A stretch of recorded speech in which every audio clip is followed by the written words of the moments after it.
नमस्कार दोस्तों, जय हिंद, वंदे मातरम। आप सभी का बहुत बहुत स्वागत है आपके अपने यूट्यूब चैनल एग्ज़ाम ट्रिकी में, जहां पर दोस्तों हम बात करेंगे आज इंट्रोडक्शन टू डिसेबिलिटी, जो कि सभी बच्चे जितने भी हमारे यहां पर जुड़े हुए हैं फर्स्ट ईयर के स्टूडेंट, सभी का भैया ये कॉमन पेपर है ना। आईडीडी हुआ, एचआई हुआ और वीआई, सभी का ये कॉमन पेपर है फर्स्ट ईयर का। और आप सभी को पता है कि भैया 9 तारीख को आपका इसका एग्ज़ाम भी है।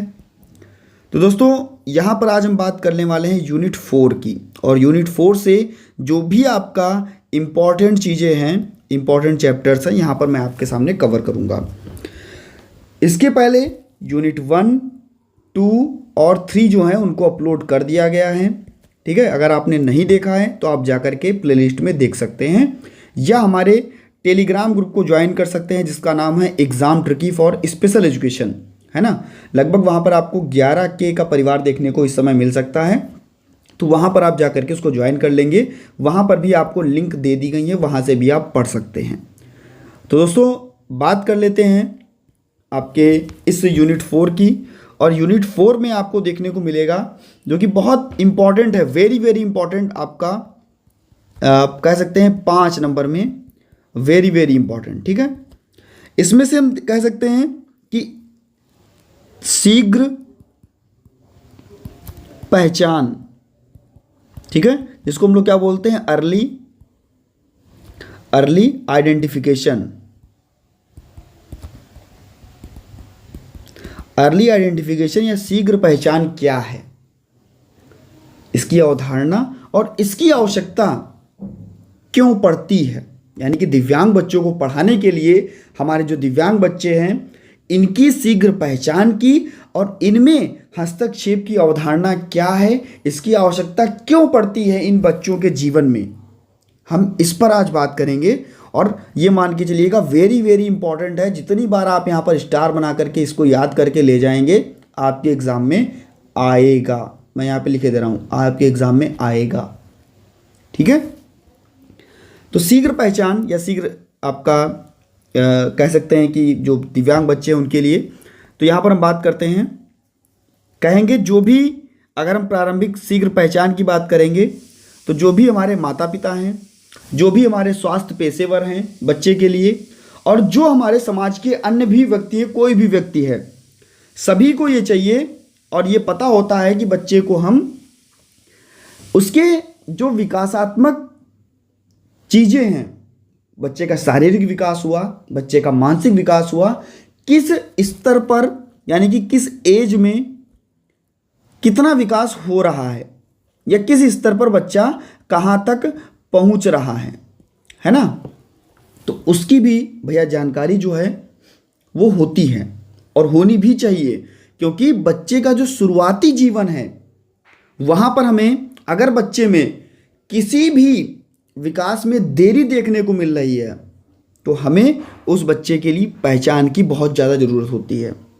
हमने देखा कि समग्र विकास में बच्चे की जो नींव पड़ रही है, अगर ये मजबूत नहीं है, इसमें विकास में देरी है, बच्चे के संज्ञानात्मक यानी कि मस्तिष्क के विकास में देरी, शारीरिक विकास में देरी, सामाजिक विकास में देरी। मान लीजिए कि बच्चा कह सकते हैं कि 1 वर्ष में अगर हम देखें तो लगभग में 11 से 12 महीने में बच्चा जो है, एक लड़का एक अच्छे से चलने लगता है, ठीक है। बच्चे का शारीरिक विकास ऐसा होता है, लेकिन अगर इस विकास में किसी प्रकार की देरी देखने को मिल रही है तो वहाँ पर बच्चा क्या करेगा, वहाँ पर बच्चा असफलता की ओर जा रहा है ना। क्यों? क्योंकि बच्चे में विकासात्मक देरी हो रही है, और इसी विकासात्मक देरी को जानने के लिए कि क्यों देरी हो रही है, तो हमें शीघ्र पहचान की आवश्यकता होती है कि जो भी बच्चा है किस दिव्यांगता से ग्रसित है, किस कारण से ये दिव्यांगता हुई, और कौन सा कुपोषण ऐसा हुआ जिसके कारण से ये चुनौतियां उसको देखने को मिली। आखिरकार जो बच्चा हमारे जीवन में अपने जीवन में आगे बढ़ रहा था, उसमें किस कारण से देरी हुई, उसका इतिहास क्या है, कहाँ से, या तो माता पिता से हो सकता है भाई, आनुवांशिक चीज़ें हो सकती हैं, या जन्म के समय, जन्म के बाद, या कह सकते हैं गर्भावस्था के समय। दिव्यांगता ऐसी जगह पे होती है, आपको भी पता है। तो किस स्तर से दिव्यांगता हुई, जन्म के पहले की ये कारण है, जन्म के बाद का कारण है ना। तो इन सभी क्षेत्रों में बच्चे का हम क्या करते हैं, आकलन करते हैं। जो भी देरी देखने को बच्चे में मिलती है उसके बारे में हम समझते हैं, और जब हम उसका आकलन करते हैं, कोई भी दिव्यांग बच्चा है उसके बारे में हम लोग क्या करते हैं, उसकी बुद्धि, उसके सीखने का तरीका, उसका अनुकूलित कौशल, है ना, ये सारी चीज़ें जो हैं उसको प्रभावित कर रही हैं। तो हम भैया उसका पहले आकलन करेंगे। आकलन करने के बाद क्या होगा कि हमने पहचान लिया कि बच्चे में आखिरकार समस्या क्या है। समस्या क्या है, दिव्यांग बच्चे में आखिरकार समस्या क्या है। शायद वो संज्ञानात्मक रूप से पीछा हो, शायद वो शारीरिक रूप से पीछे हो। तो हम कह सकते हैं कि शीघ्र पहचान से क्या होगा कि जितनी जल्दी हम बच्चे की शीघ्र पहचान कर लेंगे, उतनी ही जल्दी हम बच्चे का शीघ्र हस्तक्षेप कर सकेंगे। आप कहोगे सर शीघ्र हस्तक्षेप कैसे करेंगे? भैया हमने देखा, बच्चे की पहचान किया, मान लीजिए बच्चे में हमने कहा कि बच्चे का जो IQ लेवल है वो कम है, बुद्धि लब्धि कम है। तो हमने देखा, शीघ्र पहचान कर ली इस चीज़ की, और हम क्या करेंगे, बच्चे पे काम करना शुरू कर देंगे, शीघ्र हस्तक्षेप करना शुरू कर देंगे। जितना ज़्यादा और जितनी जल्दी हम बच्चे में शीघ्र हस्तक्षेप करेंगे, उसकी उपचारात्मक प्रक्रिया अगर हम उसके अंदर ला देंगे, उसके उपचार की सेवाएं उसको प्रदान कर देंगे, तो बच्चा बेहतर ढंग से चीज़ों को सीख पाएगा। इसके लिए हम बच्चे को इंद्रिय कौशल भी दे सकते हैं। कौशल, इंद्रिय कौशल यानी कि बच्चा स्वाद से, बच्चा स्पर्श करके, बच्चा देख करके, बच्चा सुन करके, बच्चा गंध के माध्यम से, है ना। इसके लिए भैया हम लोग बच्चे को मोटर कौशल यानी कि जो बच्चे का सूक्ष्म गामक क्रियाएं हुई या स्थूल गामक क्रियाएं हुई, जैसे कि हम कहते हैं कि हाथ से किसी भी चीज़ को पकड़ना, चुकोटी काटना, या पैर से चलना, कूदना फिरना, है ना, ये सभी चीज़ें अगर इनमें देरी देखने को मिल रही है तो हम बच्चे को इनमें भौतिक रूप से आगे बढ़ाने के लिए, उसके लिए जो भी उसका वातावरण होगा उसको हम लोग आगे बढ़ाने के लिए, जागरूक करने के लिए बच्चे को बेहतर बनाएंगे। दूसरा आपका बच्चे का संज्ञानात्मक विकास, बच्चे की जो संज्ञान की क्रियाएं हुई, बच्चा का जो भाषा विकास है, इस पर भी जोर दिया जाएगा। जो भी सूचनाएं हैं उनके बारे में एकत्रित की जाएंगी, और भैया जहां पर बच्चे को हस्तक्षेप के माध्यम से हम लोग बच्चे के विचार, भावनाओं और व्यवहारों में भी परिवर्तन ला सकते हैं। अगर बच्चा विद्यालय पढ़ने जा रहा है तो जो प्री स्कूल में बच्चा पढ़ेगा, क्योंकि प्री प्राइमरी में बच्चा पढ़ेगा, तो उसका जो पाठ्यक्रम है उसमें हम लोग एक लचीलापन लाएंगे जिससे कि बच्चा चीज़ों को सीख सके। यानी कि शीघ्र हस्तक्षेप हम किसको कहेंगे, तो कहोगे सर शीघ्र हस्तक्षेप हम उसको कहेंगे जहां पर स्क्रीनिंग, पहचान, दिव्यांगता या देरी की रोकथाम एक विकासात्मक रूप से विलंब बच्चे की सकारात्मक संपत्ति को बढ़ावा देना। या हम कह सकते हैं कि शीघ्र हस्तक्षेप उन सेवाओं को संदर्भित करता है जो जन्म से लेकर 3 वर्ष तक आयु के विशेष योग्यता वाले बच्चों को दी जाती है। आप कहोगे सर जन्म से लेकर 3 वर्ष तक ही क्यों? क्योंकि यहीं पर अगर बच्चा कठिनाई महसूस करेगा, हम समझ जाएंगे, क्योंकि यहाँ पर ये बच्चे का एक तरीके से कह सकते हैं कि यहाँ पर बच्चा एक कच्चा घड़ा होता है। 0 से 3 वर्ष के अंतर्गत बच्चा एक कच्चा घड़ा होता है। अगर उसमें हमें कोई भी परिवर्तन लाना है, अगर उसमें कोई भी कमियां लग रही हैं, तो बच्चे को हम आगे बढ़ा सकते हैं शीघ्र हस्तक्षेप के द्वारा। और शीघ्र हस्तक्षेप से पहले हमें बच्चे की पहचान करनी होगी कि बच्चा किस क्षेत्र में आखिरकार बच्चा पीछे है। इसके लिए उसके माता पिता, उसके समुदाय के लोग, है ना, उसके परिवार के लोग, ये सभी लोग बच्चे की सहायता करेंगे जिससे कि बच्चा आगे बढ़ सके और बच्चे को एक अच्छा सुविधाजनक जो चीज़ें हैं वो मिल सके। ठीक है, इतना भैया शीघ्र हस्तक्षेप और शीघ्र पहचान के बारे में अच्छे से लिखिएगा, है ना। जो भी खराब कौशल है उसको हम मजबूत कर सकेंगे बच्चे का। बच्चे की जो भी इंद्रियां हैं उसके द्वारा हम लोग समस्या समाधान करेंगे, है ना। और अगर बच्चे में रुचि नहीं है तो हम ध्यान रखेंगे कि किस चीज़ में बच्चे की रुचि है, तो भैया उस चीज़ को हम अच्छा बनाएंगे जिससे कि बच्चा उबाऊ महसूस ना करे, है ना। ये आपके लिए चीज़ें बहुत ही इंपॉर्टेंट थी और इम्पॉर्टेंट चीज़ों पर ही यहाँ पर चर्चा हो रही है। इसके बाद में आपकी क्या है, आपका है क्रॉस डिसेबिलिटी की आवश्यकता। आखिरकार क्रॉस डिसेबिलिटी के बारे में मैंने आपको यूनिट 1 में ही पढ़ा दिया था, है ना। क्रॉस डिसेबिलिटी की आवश्यकता क्यों पड़ती है? प्रारंभिक हस्तक्षेप में, प्रारंभिक हस्तक्षेप में क्रॉस डिसेबिलिटी की क्या आवश्यकता है? Need for cross disability early intervention. तो अगर हम क्रॉस डिसेबिलिटी की बात करें तो भैया क्रॉस डिसेबिलिटी में बच्चों का जो आकलन है ना, बच्चों के आकलन के लिए आवश्यक होती है। क्रॉस डिसेबिलिटी में जो दिव्यांग बच्चे हैं इनके आकलन, कहोगे सर आकलन के लिए कैसे होगा? तो कहेंगे जब बच्चा अपने समुदाय में, जब अपने समुदाय में हम विकलांग व्यक्तियों की विशिष्ट आवश्यकताओं की पहचान करते हैं। भाई जो भी हमारे दिव्यांग व्यक्ति हैं इनकी हम विशिष्ट आवश्यकताओं की पहचान करेंगे, वहाँ पर आवश्यक सेवाओं के प्रकारों को समझेंगे और इसके लिए विशेषज्ञों, परिवार और दिव्यांग बच्चों के संरक्षण और साक्षात्कार, साथ ही साथ परामर्श का भी आयोजन किया जाएगा। दूसरा क्या है, आपके जो भी हितधारक होंगे, जो आपका भला चाह रहे होंगे, हितधारकों की वचनबद्धता। यहाँ पर विकलांग व्यक्ति, परिवार, शिक्षक, स्वास्थ्य देखभाल पेशेवर और जो भी हमारे सामाजिक कार्यकर्ता होंगे, जैसे सभी प्रकार के हितधारक यहाँ पर बच्चे के लिए एक कार्यक्रम को डिज़ाइन करेंगे और उस कार्यक्रम को डिज़ाइन करके बच्चे को क्या करेंगे? प्रशिक्षित करेंगे।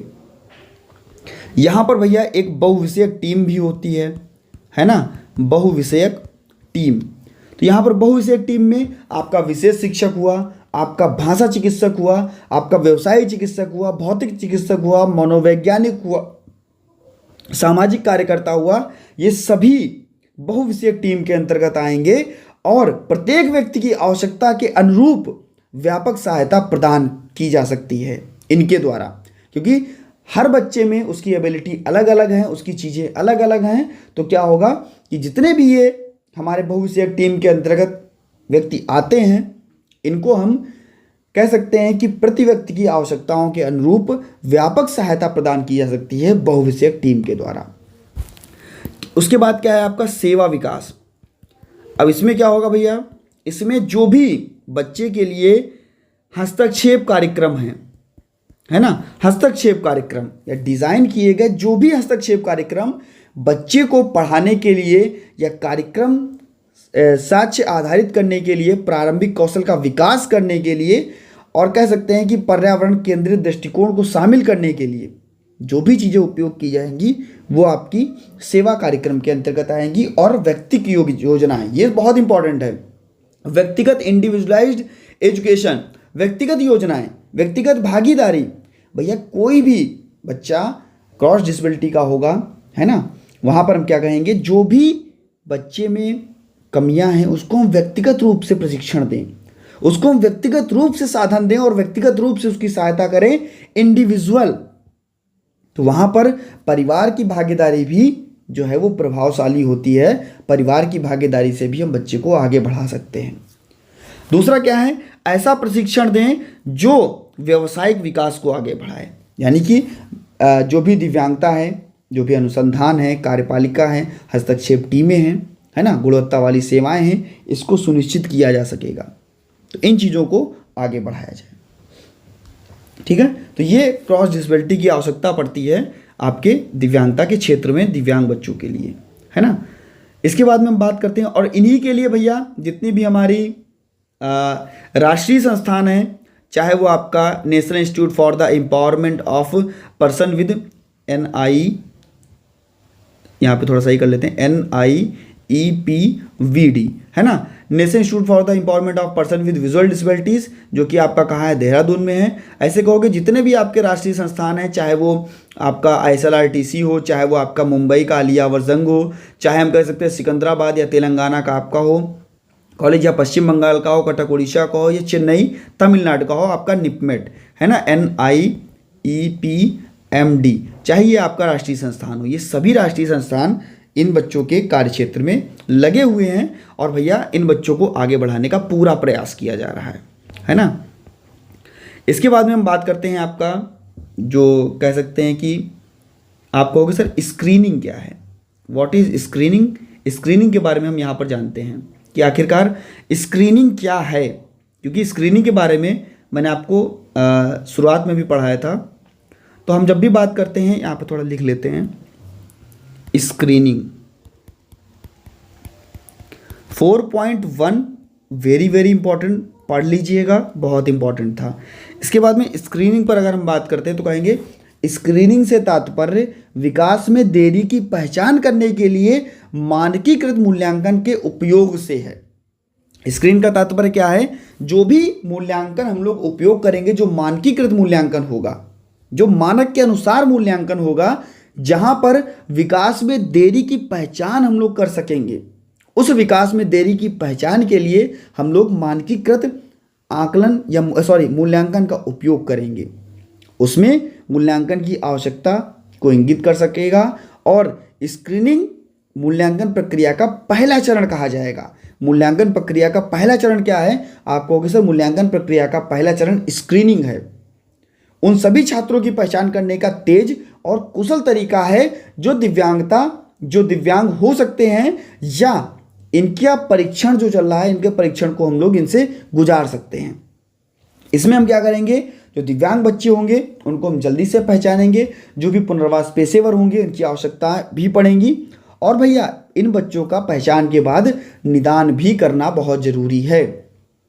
इसके लिए जो भी टूल्स लगाए जाएंगे, स्क्रीनिंग टूल्स, जो भी आवश्यकताओं को एकत्रित किया जाएगा, सूचनाओं को एकत्रित किया जाएगा शिक्षकों के द्वारा, इसको प्रभावी ढंग से बच्चों को क्या किया जाएगा, प्रशिक्षित भी किया जाएगा और इसका निष्कर्ष भी निकाला जाएगा। साथ ही साथ अगर बच्चा करने में तत्पर नहीं है, बच्चे को हम उस स्तर तक नहीं सिखा सकते, तो बच्चे को हम दूसरे कह सकते हैं लोगों के पास रेफर भी करेंगे। यानी कि स्क्रीनिंग मूल्यांकन और मूल्यांकन के बीच का जो अंतर है, ये बहुत एक महत्वपूर्ण भूमिका को निभाता है। ऐसे ही आपका रेफरल हुआ या बच्चे का आकलन हुआ, ये आपके लिए इम्पोर्टेंट था। इसके बाद में भैया आपने RPWD एक्ट पढ़ ही लिया था, 2016 वाला, उसको पढ़ा दिया गया था, उसको भी तैयार कर लीजिएगा। इसके बाद में आपका कह सकते हैं कि इसमें आपको बहुत ज़्यादा नहीं, इसमें आपको जो आपका यूनिट 4.5 है ना, यूनिट 4.5 ये बहुत इम्पॉर्टेंट है। इसमें शीघ्र हस्तक्षेप में आपका चाहे हुआ घर आधारित मॉडल, होम बेस्ड मॉडल जिसको हम लोग बोलते हैं, घर आधारित मॉडल, या हुआ आपका केंद्र आधारित मॉडल, या आपका हुआ अस्पताल, है ना, जो इनकी सेवाएं हैं, इनकी सेवाएं कैसे दी जाएंगी। तो आप कहोगे सर शीघ्र हस्तक्षेप, जितने भी हमारे दिव्यांग बच्चे हैं, जहां पर हमने देखा कि बच्चे को किसी प्रकार की कोई भी आवश्यकता है प्रारंभिक हस्तक्षेप में, चाहे वो मानसिक रूप से दिव्यांग हो, शारीरिक रूप से हो, सामाजिक रूप से हो, कह सकते हैं जहां पर जिस विकास में बच्चे की कमी है, उस विकास को हम शीघ्र हस्तक्षेप के द्वारा आगे बढ़ा सकते हैं, है ना। लेकिन कुछ ऐसे भी बच्चे होते हैं जिनको हम घर पर ही सेवाओं को देते हैं, घर आधारित सेवाएं हस्तक्षेप करते हैं। कुछ ऐसे बच्चे होते हैं जिनको हम केवल और केवल केंद्र में ही सेवाओं को दे सकते हैं, और कुछ ऐसे बच्चे होते हैं जिनको हम अस्पताल में सेवाओं को दे सकते हैं। तो कहेंगे भैया जो भी आपका घर आधारित हस्तक्षेप है, ये क्या होगा, यहाँ पर क्या होगा, जो भी पुनर्वास पेशेवर बच्चे के घर पर जाकर के बच्चे के परिवार के सदस्यों के साथ में, उनकी निगरानी में, उनकी संस्कृति में, उनकी सामाजिक गतिविधियों में, उनकी दिनचर्या में जिन चीज़ों का निरीक्षण करेगा, और निरीक्षण करने के बाद में बच्चे को उसकी आवश्यकता के अनुसार जो भी चिकित्सा की जरूरत होगी, चाहे उसके लिए विशेष शिक्षक क्यों ना हो, चाहे उसके लिए भौतिक चिकित्सक क्यों ना हो, जो चीज़ें बच्चे को ज़रूरत होंगी उसके घर के वातावरण में, उसके वास्तविक वातावरण में उस प्रक्रिया को कराएगा। मान लीजिए कि बच्चे को घर पर ही रह करके हमें क्या सिखाना है, हमें सिखाना है दैनिक जीवन के क्रियाकलाप, यानी कि एडीएल, यानी कि एक्टिविटी ऑफ डेली लिविंग, घर के क्रियाकलाप सिखाने हैं। तो जब हम घर के क्रियाकलाप बच्चे को सिखा पाएंगे, उसके वास्तविक वातावरण में अगर हम सिखाते हैं बच्चे को, अगर हमें नहलवाना सिखाना है, बच्चे को अगर हमें ये सिखाना है कि आप कैसे मग को पकड़ोगे, कैसे अपने नल को खोलोगे, कैसे ब्रश को करोगे, है ना, दैनिक जीवन की क्रियाकलाप आपके यही हुए। तो घर के वातावरण में अगर हम उसको सिखाएंगे तो बेहतर सिखा सकते हैं। हाँ, एक हानि भी होती है। इसमें क्या होगा कि जो भी परिवार के सदस्य होंगे वो ये सोचेंगे कि हमारा बच्चा बहुत लेट सीख रहा है, क्योंकि उनको बाहरी बच्चों के बारे में नहीं ज्ञान होगा। दूसरी चीज़ क्या है, इसकी हानि क्या है कि जो भी प्रशिक्षक घर पर पढ़ाने के लिए जाएगा तो भैया वो वहाँ पर अपनी सारी सुविधाओं को नहीं ले जा सकता, है ना। लेकिन यही सुविधाएं अगर बच्चे को केंद्र पर, और साथ ही साथ घर आधारित जो शिक्षा होगी, मॉडल होगा, वो काफ़ी महंगा भी होगा, क्योंकि एक शिक्षक पढ़ाने जा रहा है एक बच्चे को। हाँ, ये उसके लिए बहुत इंपॉर्टेंट है जो दूर दराज गाँव में रहते हैं और जो बच्चे को शिक्षा या प्रशिक्षण नहीं करवा पाते, तो भैया उनके लिए क्या है, ग्रह आधारित मॉडल बहुत ज़रूरी है, जहाँ पर माता पिता के साथ में, उसके शिक्षक के साथ में चीज़ों को बच्चे को ग्रहण करवाई जाएंगी, और बच्चा अच्छा, जो भी उसके कह सकते हैं बहन भाई हुए और जो भी उसकी घर के सदस्य हुए, उनके साथ में रह कर के बच्चा अच्छे से सीखने का प्रयास करेगा, है ना। इसी प्रकार से आपका केंद्र आधारित मॉडल, केंद्र आधारित, तो हम कहेंगे जो बच्चों को केंद्र पर, अब केंद्र का मतलब क्या होगा, वहाँ पर आपको डॉक्टर भी मिलेगा, वहाँ पर आपको ऑडियोलॉजिस्ट भी मिलेगा, वहाँ पर सामाजिक कार्यकर्ता भी मिलेंगे, विशेष शिक्षक मिलेंगे, भाषा चिकित्सक मिलेंगे, व्यवसाय चिकित्सक मिलेंगे, ये सभी वहाँ पर आपको देखने को मिलेंगे। अब कहोगे सर ये क्यों देखने को मिलेंगे, क्योंकि केंद्र आधारित मॉडल का ही मतलब है कि एक ही छत के नीचे सभी सुविधाएं आपको दे दी जाएं, आपके बच्चे को प्रोवाइड करा दी जाएं।